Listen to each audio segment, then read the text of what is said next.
Good morning. मैं सूर्यकांत विश्वकर्मा राष्ट्रीय inter college में आप सभी का पुनः स्वागत करता हूं। प्यारे छात्रों, इसके पिछले वाले कक्षा में हम सभी लोग प्रतिरोध, विशिष्ट प्रतिरोध के बारे में अध्ययन किया गया था।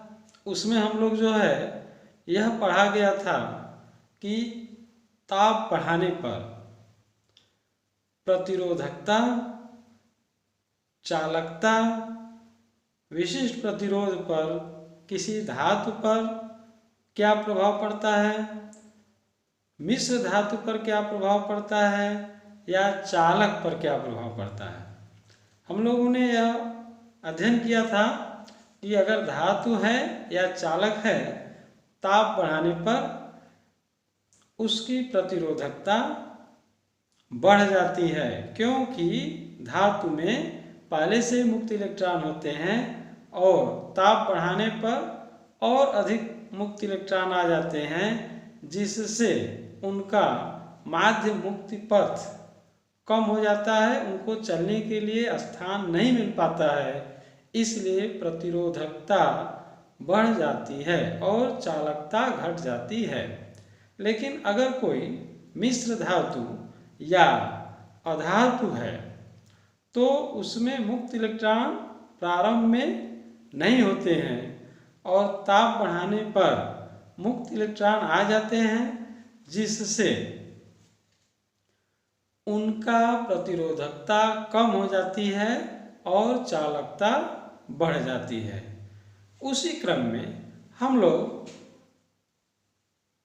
यह पढ़ेंगे, तार है कोई या चालक है और उसका लंबाई बढ़ा दिया जाए या लंबाई को घटा दिया जाए तो उसके प्रतिरोध पर क्या प्रभाव पड़ेगा। चालक तार है और उसकी लंबाई, यहाँ पे हम लोग यह देख सकते हैं कि PQ एक चालक तार है और इसको खींच करके लंबा कर दिया गया है। तो यहाँ पे हम लोग देख सकते हैं कि माना कोई चालक तार है जिसकी लंबाई, प्रारंभिक लंबाई L1 है और इसकी लंबाई को खींच करके इसकी लंबाई L2 कर दिया जाता है। यहाँ पे हम देख रहे हैं कि इस चालक के अनुप्रस्थ काट का क्षेत्रफल A1 है और इसकी त्रिज्या R1 है। जब इसको खींचकर लंबा किया जाएगा तो इसकी मोटाई कम हो जाएगी, यानी तार पतला हो जाएगा, जिससे इसके अनुप्रस्थ काट का क्षेत्रफल बदल जाएगा। और ये हमने मान लिया कि प्रारंभिक अनुप्रस्थ काट का क्षेत्रफल A1 है और खींचने पर इसका क्षेत्रफल A2 हो जाता है। तार को खींच दिया जाएगा तो इसका अनुप्रस्थ काट का क्षेत्रफल A2 हो जाता है। अब यहाँ पे ध्यान देने की बात यह है कि जो चालक तार है, प्रारंभ में जितना इसका आयतन था, खींचने के बाद भी उसका आयतन वही रहेगा, आयतन में कोई परिवर्तन नहीं होगा। जैसे मान लीजिए कि हम 1 लीटर दूध लिए हैं किसी बर्तन में और उसको किसी दूसरे बर्तन में अगर पलट दिया जाए तो उस जितना दूध है, दूध की जो मात्रा है, आयतन है, उतना ही रहेगा, लेकिन उसका शेप बदल जाएगा उस बर्तन के अनुसार।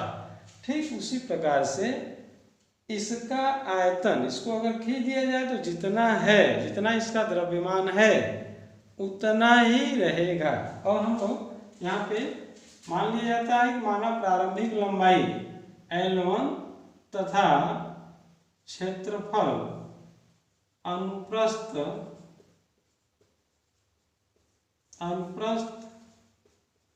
काट का क्षेत्रफल A1 है।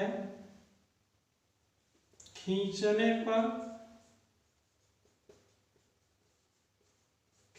पर लंबाई L2 हो जा रहा है और अनुप्रस्थ काट का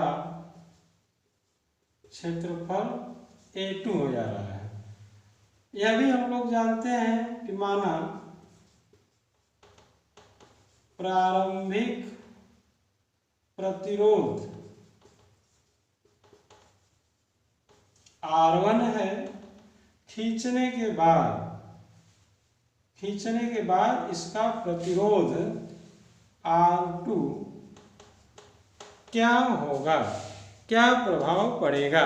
हम लोगों का क्वेश्चन यही है, हम लोग यही आज पढ़ने जा रहे हैं कि यदि चालक जिसका प्रतिरोध प्रारंभिक प्रतिरोध R1 है, लंबाई L1 है, अनुप्रस्थ काट का क्षेत्रफल A1 है, इसको खींच दिया गया गर्म करके, तो इसके प्रतिरोध पर क्या प्रभाव पड़ेगा। तो हम लोग अभी जैसा कि चर्चा किया गया कि इसके आयतन में कोई परिवर्तन नहीं होगा।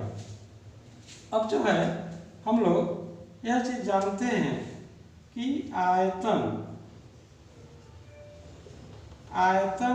बराबर होता है लंबाई गुणे,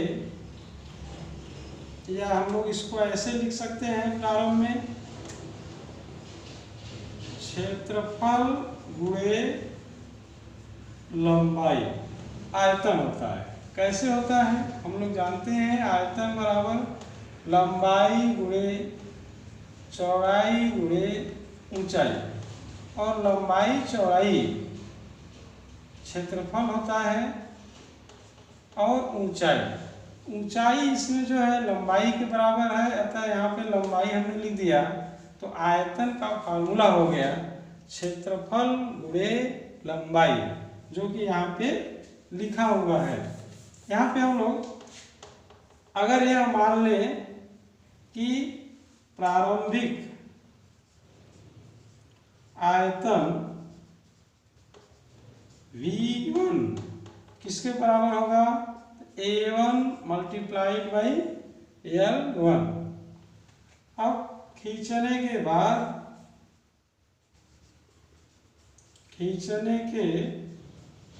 बाद इसका आयतन V2 हो जा रहा है, इसका अनुप्रस्थ काट का क्षेत्रफल और लंबाई का मल्टीप्लाई कर दिया गया। यहाँ पे आप लोग देख सकते हैं आयतन में कोई परिवर्तन नहीं है, आयतन में कोई परिवर्तन नहीं, अतः V1 बराबर V2, क्योंकि तार तो वही रहेगा, इसलिए कोई आयतन में परिवर्तन नहीं रहेगा। यहाँ से हम लोग इसको दोनों को V1 का मान A1 L1 बराबर होगा A2 L2, अर्थात A1 अपान A2 बराबर L2 अपान L1। इसे हम समीकरण 1 मान लिया जाता है। हम लोगों को यही चीज ज्ञात करना है कि इस तार को अगर खींच दिया जाए तो प्रतिरोध पर क्या प्रभाव पड़ेगा। इसके लिए हम लोग इतना जान गए कि इसका जो अनुप्रस्थ काट का क्षेत्रफल A1 अपान A2 बराबर होगा L2 अपान L1। अब यहाँ पे पहले से ही हम लोग मान चुके हैं कि इसका प्रतिरोध R1 है और इसका प्रतिरोध R2 है, तो इस तार का विशिष्ट प्रतिरोध रो है और इसी को खींचकर लंबा कर दिया गया। तो विशिष्ट प्रतिरोध पहले ही हम लोग पढ़े हैं कि यह प्रकृति को बताता है, इसीलिए इसके रो में कोई परिवर्तन नहीं होगा। तो प्रतिरोध का फार्मूला हम लोग पढ़ा गया है, R बराबर रो L अपान A, R1 बराबर रो L1 अपान A1 होगा, यह समीकरण 2 होगा। ठीक, यह खींच दिया गया तो इसका प्रतिरोध मान लिए हम R2 है, R2 बराबर रो L2 अपान A2 होगा, यह समीकरण 3 होगा। अब हम लोग जो है समीकरण 3 में समीकरण 2 से डिवाइड कर देंगे, क्योंकि हम लोगों को क्या निकालना है, प्रतिरोध में परिवर्तन R2 का मान। तो R2 अपान R1, अब इसके अपान ये करेंगे तो रो L2 अपान A2 अपान रो L1 अपान A1। अब यहाँ पे आप लोग देख सकते हैं R2 अपान R1 बराबर रो और रो कट जाएगा, यहाँ पे आ जाएगा L2 अपान L1 और यह A1 अपान का अपान है तो ऊपर चला जाएगा A1 अपान A2। यह समीकरण 4 प्राप्त हो गया। यहाँ से हम लोग देख सकते हैं समीकरण 4 और समीकरण 1 का तुलना करने पर, समीकरण 4 और 1 का तुलना करने पर, तो A1 अपान A2 के जगह पर L2 अपान L1 है, A1 अपान A2 के जगह पर हम लोग लिख सकते हैं L2 अपान L1। तो यहाँ पे प्राप्त हो जाएगा R2 अपान R1 L2 अपान L1 अब मल्टीप्लाइड बाई, यहाँ पे A1 अपान A2 की जगह पे L2 अपान L1। अब यहाँ पे क्या प्राप्त हो गया, R2 अपान R1 बराबर L2 अपान L1, 2 बार है तो होल स्क्वायर प्राप्त हो गया। यहाँ से हम लोग एक फार्मूला निकाल लिया गया, R2 बराबर L2 अपान L1 का whole square multiplied by R1। यह एक फार्मूला निकला। यह फार्मूला है कि जो नया प्रतिरोध होगा जो खींच देने पर वह L2 अपान L1, L2 यानी कि जो बढ़ी हुई लंबाई है और जो प्रारंभिक लंबाई, दोनों के अनुपात का वर्ग, और जो प्रतिरोध पहले था इसका उसके गुणा के बराबर हो जाएगा। जैसे एक छोटा सा एग्जाम्पल यहाँ पे ले रहे हैं, मान लेते हैं यह तार है और इसकी लंबाई को खींच करके n गुना कर दिया गया। यहाँ पे आप लोग देख सकते हैं इसकी जो लंबाई है, माना लंबाई n गुना कर दिया, n गुना कर दिया मतलब L1 संबंधे L2 1 संबंधे n प्राप्त हो गया, n गुना कर दिया गया।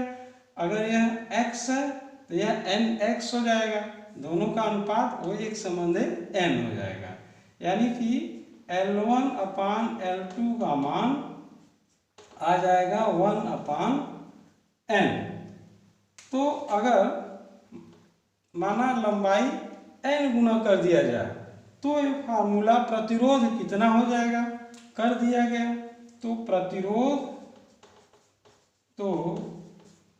प्रतिरोध R2 बराबर, अब देखिए यहाँ पे हम लोग का जो समीकरण है वहाँ पे इसको पुट करेंगे, तो R2 बराबर L2 अपान L1 की जगह पर n स्क्वायर R1, यह फार्मूला निकल गया। R2 बराबर n स्क्वायर R1। जैसे एक एग्जाम्पल हम छोटा सा ले रहे हैं, देखते हैं हम लोग इस पे एग्जाम्पल लगाएंगे। जैसे यदि यहाँ पे नोट कर लेते हैं, यदि तार की लंबाई 2 गुनी कर दी जाती है,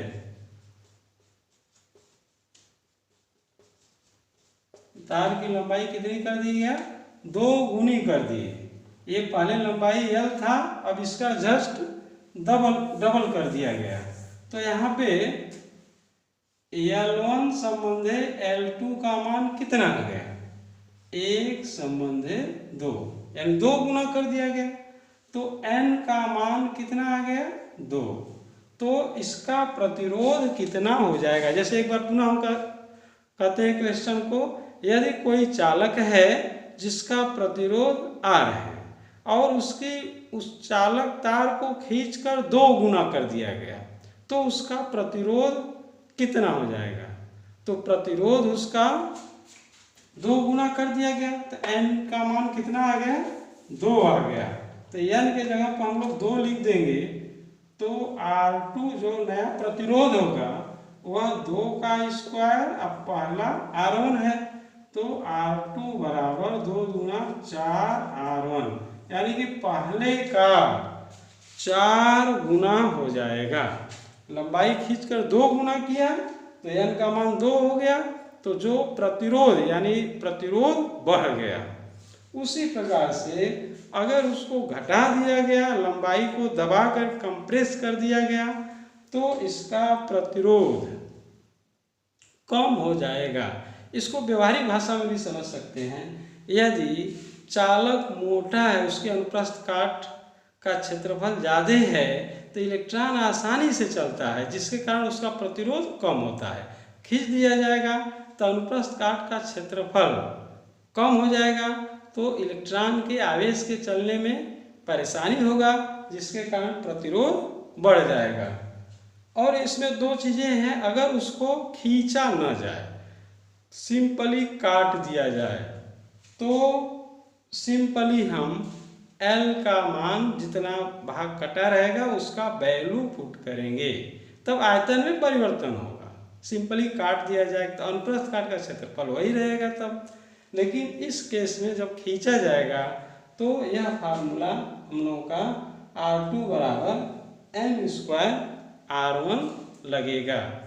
इसी प्रकार से जैसे एक एग्जाम्पल है, यदि कोई तार है जिसका प्रतिरोध है 5 ओम, यदि उसकी लंबाई को 3 गुना कर दिया जाए तो प्रतिरोध कितना हो जाएगा। तो हम लोगों का प्रतिरोध R2 बराबर N स्क्वायर R1, ये फार्मूला हो गया।